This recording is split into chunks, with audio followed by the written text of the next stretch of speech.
Hello guys! আজকে আমার kitchen এরিয়াটা ক্লিনিং এর ডে। প্রতি মাসে একবার আমি আমার এই কর্নারটা একেবারে ডিপ ক্লিন করি। এই স্ট্যান্ডটার কথা মনে আছে? যখন কিনেছিলাম অনেকেরই প্রশ্ন ছিল যে সাদা কেন কিনলাম? কেমন নোংরা হয় বা কিভাবে ক্লিন করি? কতদিন টিকবে? আসুন আজ আপনাদের সাথে ডিটেইলস শেয়ার করব। সেই সাথে দেখাবো আমি ঠিক কিভাবে আমার এই স্পেসটুকুকে একেবারে নিট অ্যান্ড ক্লিন রাখি। আর এটা আমার এই কালার নেওয়ার কারণ ছিল যে আমি যতদিন পারি এইরকম একটা লাইট কালার ইউজ করব।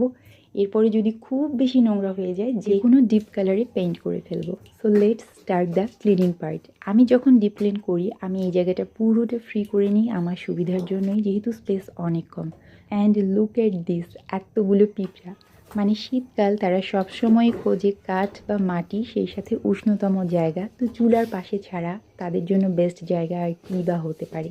এটাকে আমি সিঙ্কে ক্লিন করে নিয়েছি। এইবারে আমার এই পোর্শনটা, আর আমার গ্যাসের চুলাটা যেহেতু গ্লাসের, তো আমি সবসময় এইরকম গ্লাস ক্লিনার দিয়েই পরিষ্কার করি। আমার কাছে এটাই বেস্ট অপশান মনে হয়, কোনো স্ক্র্যাচ পড়ে না আমার চুলোর ওপরে।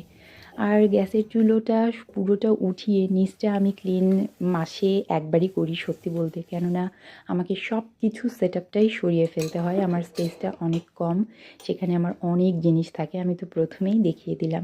এমনিতে চুলোর বডি যেটা যতটুকু ওপরে থাকে সেটা তো প্রতিদিনের রান্নার পরে পরিষ্কার করি, বাট এই যে চুলোর নিচে যেগুলো ঝোল তরকারি বা হয়তো কোনো দিন আমার ডাল উতলে পড়েছে, সেইগুলোকে আমি এইভাবে ঘষে ঘষে মাসে একবারই পরিষ্কার করি, কেননা আমার কাছে এর থেকে বেশি করার সত্যিই হয়ে ওঠে না।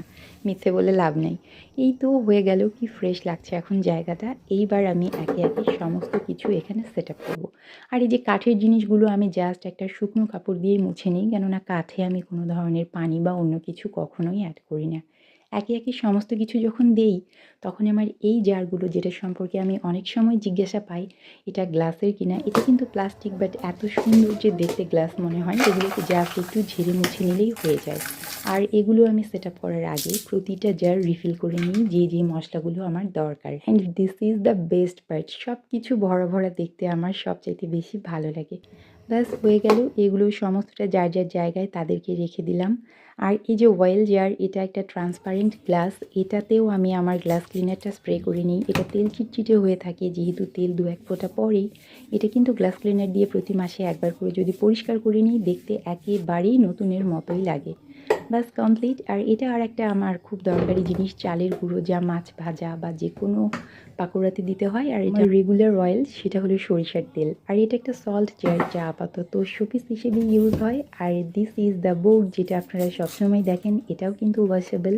আমি খুব সুন্দরভাবে গ্লাস ক্লিনার দিয়ে এটাও মুছে নিই, কেননা এটাও হালকা পাতলা একটু তেল চিটচিটে হয়ে থাকে। তো এই তো হয়ে গেল। এইভাবে খুব ইজিলি আমি এই পার্টটাকে, কুকিং কর্নারটাকে আমি নিট অ্যান্ড ক্লিন রাখি। ব্যাপারটা এমন না যে ব্লগ করি বলেই রাখি, এমনিতেও পরিষ্কার থাকতে ভালো লাগে। আর ব্লগিংয়ের জন্য আরেকটু করতে হয়, কেননা যেটা খালি চোখে বোঝা যায় না, ক্যামেরাতে কিন্তু সহজেই বোঝা যায়, তাই না?